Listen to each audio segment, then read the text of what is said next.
Hello बच्चों, स्वागत है आपका इस चैनल पे। इस चैनल पे मैं कॉमर्स से रिलेटेड जितने भी सब्जेक्ट है उसके वीडियो में लेकर आता हूँ। ये व्यावसायिक अध्ययन का सीरीज चल रहा है, इसमें मैं शॉर्ट क्वेश्चन सीरीज चला रहा हूँ, इसके बाद लॉन्ग क्वेश्चन कंप्लीट करेंगे।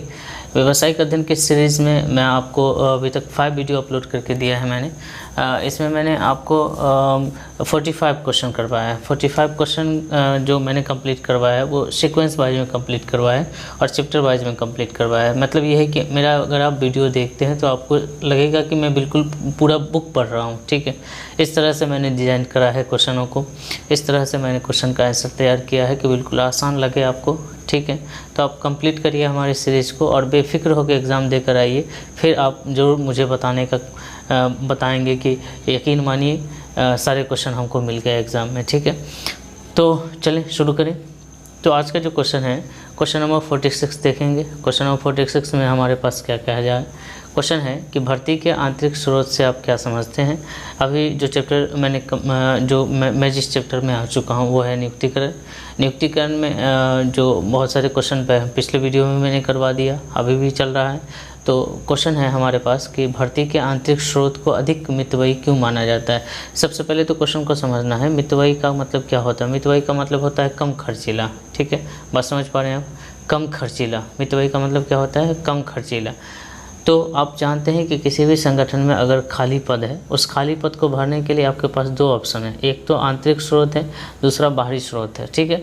सबसे पहले मैं बाहरी स्रोत के बारे में आपको बताता हूँ। इससे पहले मैंने आपको बताया है कि वो जो क्वेश्चन था बाहरी स्रोत के बारे में, भर्ती के स्रोत के बारे में था। तो बाहरी स्रोत के बारे में सबसे पहले मैं आपको बताता हूँ कि बाहरी स्रोत क्या होता है। बाहरी स्रोत का मतलब ये है कि बाहर के लोगों से जिनसे आपकी जान पहचान नहीं है, जिनके बारे में आप जान नहीं रहे हो, उसको आप अपनी जगह पर अपने खाली पदों पर भरने की कोशिश करोगे, ठीक है।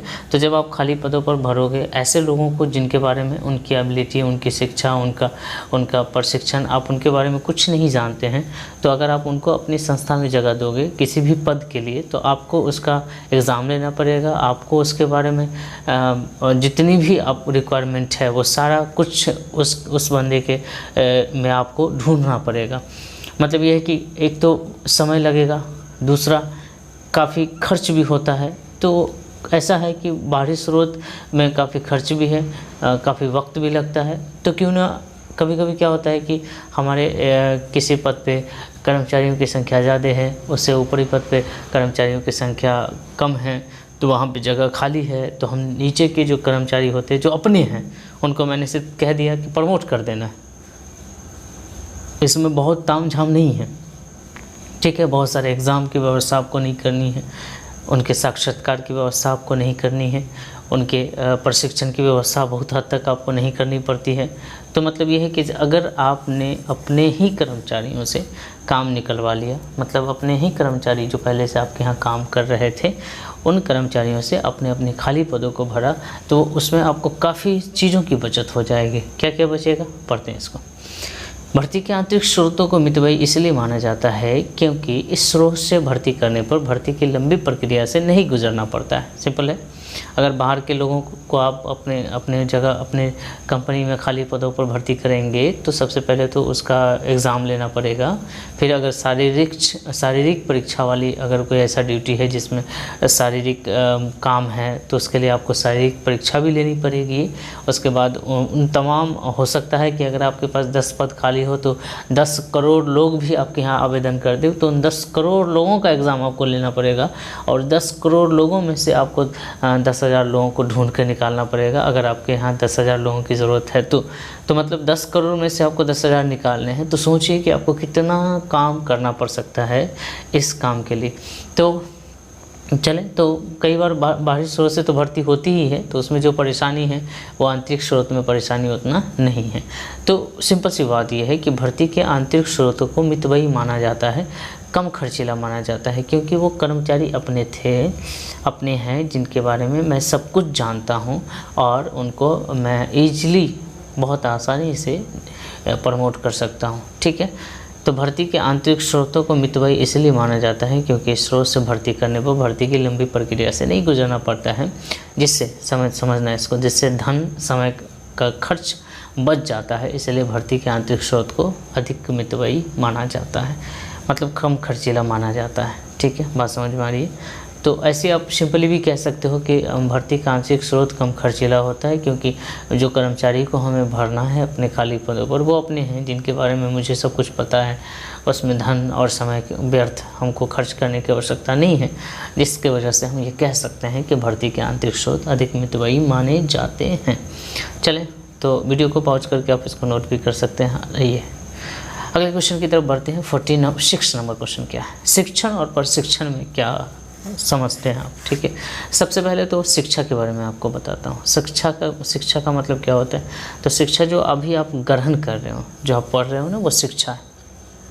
एक्चुअल में जो आप पढ़ रहे हो बचपन से अभी तक, ठीक है, और आगे भी पढ़ते रहोगे, वो शिक्षा है। ठीक है, लेकिन अगर आपको कहीं जॉब लग जाती है तो ये शिक्षा आपको काम नहीं देने वाली है। वहाँ पे बात समझिए, आपने पढ़ाई करी, मान लो कि आप आर्मी में चले जाते हो, वहाँ आपको बॉर्डर पे रहना है। ठीक है, तो आपने सिर्फ ये पढ़ाई करी है। ठीक है, संस्कारों की पढ़ाई करी है। ठीक है, एग्ज़ाम फेस करने की पढ़ाई करी, लेकिन वहाँ पर जो काम होना है, वहाँ पर जो आपको जितनी भी ट्रेनिंग दी जाएगी वो तब दी जाएगी जब वहाँ सेलेक्ट होकर आप जाएंगे। अभी से देने की ज़रूरत आपको नहीं है। ठीक है, तो कहने का मतलब ये है कि शिक्षण एक सामान्य चीज़ है जो हमेशा चलता रहता है, जीवन भर लेता रहता है, लेकिन प्रशिक्षण उन्हीं को दिया जाता है जिनको किसी काम के लिए रखा जाता है। ठीक है, जिनको किसी काम के लिए अपॉइंट किया जाता है, जिनको किसी नौकरी में अपॉइंट किया जाता है। ठीक है, जिनको किसी नौकरी में शामिल किया गया है और उनको ये चीज़ बतानी ज़रूरी है, तो वो प्रशिक्षण कहलाती है। ठीक है, सिंपल सा मतलब आप समझ रहे हो। जैसे मान लो कि आप ट्रेन के ड्राइवर लोको पायलट में सेलेक्ट होते हो, तो लोको पायलट में सेलेक्ट होने के लिए सबसे पहले तो आपको एग्ज़ाम फेस करना पड़ेगा। आप बचपन से जो पढ़े हो उनका कुछ ना कुछ टेस्ट होना है। फिर आपको ऐसा नहीं कि आपने एग्ज़ाम पास, जो आपने पढ़ा है, क्या आपने अपनी पढ़ाई में ट्रेन चलाने के बारे में कहीं कुछ पढ़ा? नहीं पढ़ा। बात समझ में आ रही है। आप सिर्फ पढ़े हैं, आप सिर्फ शिक्षण ग्रहण किए हैं। आपको ट्रेन तब किया जाएगा जब आप वहाँ इस नौकरी तक जाओगे, फिर उस काम के लिए आपको प्रशिक्षण दिया जाएगा। ठीक है, अलग से। हाँ, ये जीवन भर के लिए तो हो, जीवन भर चलने वाली चीज़ नहीं है। 6 महीना, साल भर, जितना भी पीरियड होगा, एक निश्चित समय में वो आपको सिखा देगा, फिर आप काम करते रहो। ठीक है, तो ये जो शिक्षा है वो जीवन भर चलता है। प्रशिक्षण नौकरी के जो आपको जॉब मिली है उसको कैसे करना है, बस उतना बता दिया जाएगा आपको। ठीक है, तो ये प्रशिक्षण है। बात समझ में आ रही। तो शिक्षण एक ऐसा प्रक्रिया है, यहाँ ऐसी कर लीजिएगा, ऐसी प्रक्रिया है जिसके द्वारा कर्मचारी की क्षमता, कौशल तथा योग्यता को बढ़ाया जाता है। प्रशिक्षण क्या है? प्रशिक्षण एक ऐसी प्रक्रिया है जिसके द्वारा कर्मचारियों की क्षमता, कौशल, योग्यता को बढ़ाया जाता है। आप देखते होंगे, आपने सुना भी होगा कि टीचर ट्रेनिंग होता है। ठीक है, टीचर ट्रेनिंग होता है, उसमें भी जॉब होने के बाद भी कई बार उसका ट्रेनिंग करवाया जाता है सरकार के द्वारा। तो क्या वो टीचर एबल नहीं है? क्या वो पढ़ा लिखा नहीं है? क्यों उसको पढ़ाया जा रहा है? नहीं, पढ़ा लिखा है, उसने सामान्य पढ़ाई, वो शिक्षण ग्रहण किया है, लेकिन उसको अलग से जब ट्रेंड किया जाएगा तो उसके कौशल में, योग्यता में वृद्धि हो जाएगी।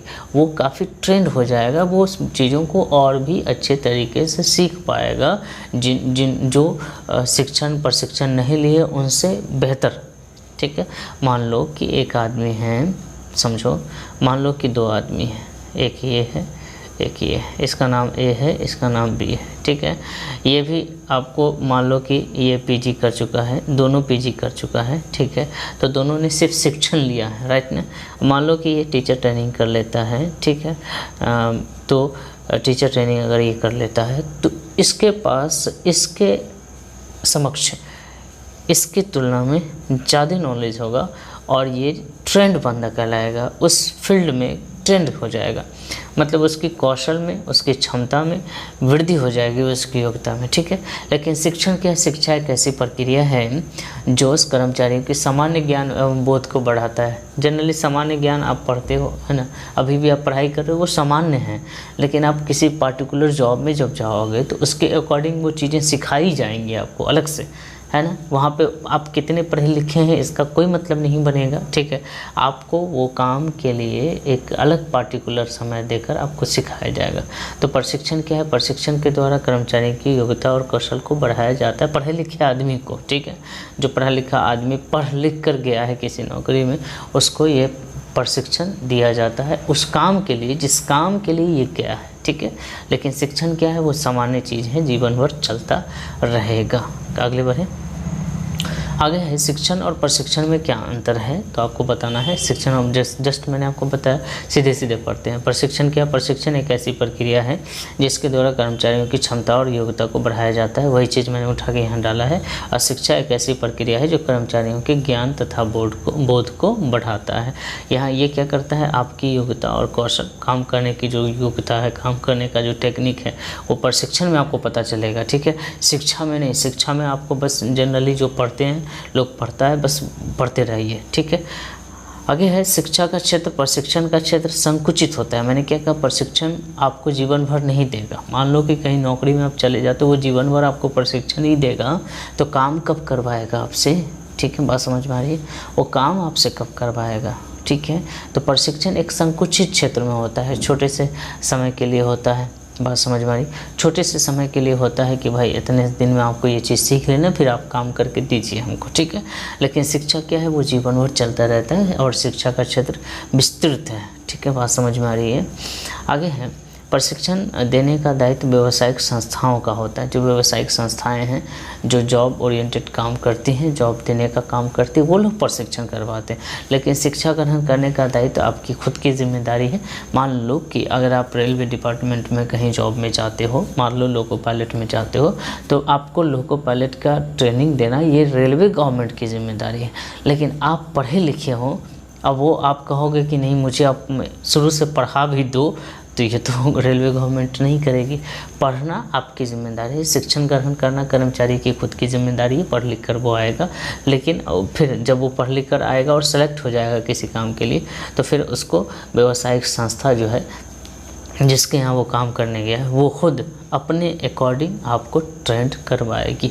अब मान लो कि कोई टीचर है, प्राइवेट टीचर है, वो अच्छा पढ़ा लेता है, लेकिन फिर भी जब वो जॉब में चला जाएगा, मान लो कि कहीं गवर्नमेंट स्कूल में उसकी नौकरी लग जाती है, तो सरकार अलग से अपने तरीके से उसको ट्रेंड करवाएगी। बस समझ में आ रही। तो शिक्षण ग्रहण करना तो कर्मचारी की जिम्मेदारी है, लेकिन प्रशिक्षण ये सरकार की व्यावसायिक संस्थाओं की जिम्मेदारी है। शिक्षा का क्षेत्र विस्तृत है, जीवन भर चलता रहता है, और शिक्षा वो भी लेते हैं जो बाद में प्रशिक्षण नहीं भी लेते हैं। जैसे किसी को नौकरी नहीं हुआ, शिक्षित तो है वो, जो शिक्षा का क्षेत्र क्या है वो विस्तृत है, लेकिन प्रशिक्षण उन्हीं को दी जाती है जिनकी नौकरी होती है, जिनको काम करना है, जो सेलेक्ट होते हैं उनको ट्रेनिंग दी जाती है। सिंपल, बस समझ में आ रही है। आपके गांव में बहुत सारे पढ़े लिखे लोग होंगे, लेकिन बहुत सारे प्रशिक्षित लोग नहीं होंगे किसी काम को लेकर, ठीक है। शिक्षा एक ऐसी प्रक्रिया है जो कर्मचारी के ज्ञान और बोध को बढ़ाता है, और प्रशिक्षण क्या है, कौशल योग्यता को बढ़ाता है। क्लियर, आगे बढ़ें। कार्य पर प्रशिक्षण और कार्य से अलग प्रशिक्षण क्या है, में अंतर क्या है, ये समझना। कार्य पर प्रशिक्षण और कार्य से अलग प्रशिक्षण में क्या अंतर है, ठीक है। तो कार्य पर प्रशिक्षण क्या होता है और कार्य से अलग प्रशिक्षण क्या होता है, ये हम समझेंगे, ठीक है। क्या होता है, सिंपल सा मतलब है, कार्य पर प्रशिक्षण का मतलब जहाँ काम चल रहा है वहीं पर आपको सामने में रख कर, ठीक है, आप भी करो, कर के सीखो, ठीक है। लेकिन कार्य से दूर प्रशिक्षण का अर्थ है सिर्फ कार्य को अच्छे से सीखना है, आपको सिर्फ सिखाया जाएगा, राइट ना, बात समझ में आ रही। आपको सिर्फ सैद्धांतिक पहलू सिखाए जाएंगे। मान लो कि अगर आपको अभी कंप्यूटर पढ़ाने के बारे में सिखाया जा रहा है और थ्योरी करवाया जा रहा है, तो वो कार्य से अलग प्रशिक्षण है, वो आपको सिर्फ बताया जा रहा है, आप काम थोड़ी कर रहे हैं अभी, ठीक है, आपको सिर्फ बताया जा रहा है, आप काम कर नहीं रहे हैं। मान लो कि क्लास में आप थ्योरी की क्लास कर रहे हो कंप्यूटर की, तो आप कंप्यूटर पे हो नहीं, लेकिन आप पढ़ रहे हो, कंप्यूटर से अलग आप उस कोर्स को कर रहे हो, तो वो कार्य से अलग प्रशिक्षण है। वहाँ पे सिर्फ आपको सिखाया जा रहा है कि अच्छे से सीखना है, कैसे हो रहा है, लेकिन यहाँ करना है, ठीक है। कार्य पर प्रशिक्षण का मतलब काम को सीखना है और साथ साथ आय भी कमाना है और करते जाना है, ठीक है। कर भी रहे हैं, कमा भी रहे हैं, काम भी चल रहा है। कुछ लोग होते हैं, जैसे मान लो कि कोई, बहुत सारे डॉक्टर को आपने देखा होगा जो डॉक्टरी की पढ़ाई नहीं किए हैं, लेकिन फिर भी वो डॉक्टरी का पूरा नॉलेज रखते हैं, क्योंकि उन्होंने कार्य पर प्रशिक्षण लिया, उन्होंने काम कर के सीखा है। कुछ लोग क्या होते हैं, पढ़ लिख कर आते हैं, ठीक है, वो कार्य से अलग प्रशिक्षण लेकर फिर कार्य पे लौटे हैं, ठीक है, बात समझ में आ रही है। तो कार्य पर प्रशिक्षण का मतलब क्या होता है, बात समझना। हाँ, समझाता हूँ मैं। कार्य पर प्रशिक्षण, यहाँ कार्य, ठीक है, कार्य पर प्रशिक्षण, यहाँ ई कार भी छूट गया है, वो ठीक कर लीजिएगा। का उद्देश्य काम सीखने के साथ आय भी कमाना है, करना भी है और कमाना भी है, ठीक है। यह है करके सीखना, ठीक ना। और कार्य से दूर प्रशिक्षण का मतलब आपको पढ़ाया जा रहा है सिर्फ, ठीक है, पढ़ाया जा रहा है, पढ़ाया जा रहा है, पढ़ाया जा रहा है, राइट। अब जैसे मान लो कि आपके गांव में कोई एक आदमी है जो घर बनाने का काम करता है, ठीक है। वो घर बनाता है और बना बना के वो अपने कर भी रहा है, पढ़ा लिखा नहीं, पढ़ नहीं रहा है, वो सीधे करके सीख रहा है, ठीक है। कर भी रहा है, कमा भी रहा है। लेकिन वही इंजीनियर कोई पढ़ता है तो सबसे पहले उसको पढ़ाया जाता है, लाखों रुपया खर्च होते हैं उस पर, ठीक है। तब जाकर वो कार्य से दूर, उसको काम का पता नहीं है लेकिन फिर भी वो पढ़ रहा है, वो प्रशिक्षण ले रहा है, ठीक है, वो ट्रेनिंग ले रहा है। तो इसको कहते हैं कार्य से अलग प्रशिक्षण, ठीक है। तो कार्य पर प्रशिक्षण का मतलब करते रहना है, कमाते रहना है, मतलब कमाना भी है, काम भी करना और सीखना भी। कार्य से अलग प्रशिक्षण का दूर प्रशिक्षण का अर्थ है सिर्फ कार्य को अच्छे से सीखना है, कमाना नहीं है। अभी कमाई नहीं होगी, अब जब पढ़ रहे होंगे तो आपको आपकी इनकम नहीं होगी, लेकिन जो पढ़ नहीं रहा है वो उसको कर रहा है, वो कमा भी रहा है और इनकम भी हो रही है। बात समझ में आ रही। यह कर्मचारी को व्यवहारिक ज्ञान अधिक प्रभाव प्रदान करती है। सिंपल सा बात है कि जब आप करेंगे ना तब आपको व्यवहारिक ज्ञान प्राप्त होगा, ठीक है। और जब आप सिर्फ पढ़ेंगे तो सिर्फ सैद्धांतिक ज्ञान प्राप्त होगा, सिर्फ पता रहेगा कि ऐसे होता है, लेकिन आपको करना कैसे है एक्चुअल में, ठीक है। एक्चुअली व्यवहारिक ज्ञान आपको तक नहीं होगा जब तक आप उसे करके नहीं देखेंगे। तो ये क्या कर रहा है, कार्य पर प्रशिक्षण वाले क्या कर रहे हैं, वो तो खुद कर ही रहे हैं, तो उनको व्यवहारिक ज्ञान है, कैसे होना है, क्या होना है, नहीं होना है, सब पता है। अब सपोज कर लीजिए कि कोई एक सिंपल सा आदमी है, ठीक है, सिंपल सा आदमी है, वो घर बनाने का काम वो कई सालों से कर रहा है, वो पढ़ा लिखा इंजीनियर नहीं है। लेकिन कोई बंदा जो है पढ़ लिख कर आया है, सिर्फ पढ़ कर आया है, उससे बेटर काम वो करेगा जो पहले से कर रहा है, ठीक है। बात समझ में आ रही है, क्योंकि उसने सिर्फ सैद्धांतिक ज्ञान लिया है और इसने व्यवहारिक ज्ञान लिया है, ठीक है। हाँ, ये बेहतर तब करेगा जब इसके पास सैद्धांतिक ज्ञान और व्यवहारिक ज्ञान दोनों हो जाएगा। जब ये उस काम को करने लगेगा तो बेशक भी अच्छा करेगा, लेकिन फ़िलहाल अगर कोई बंदा ये सिर्फ पढ़ कर आया है तो उससे बेहतर वो है जो पहले से काम कर रहा है, ठीक है। बात समझ में आ गई।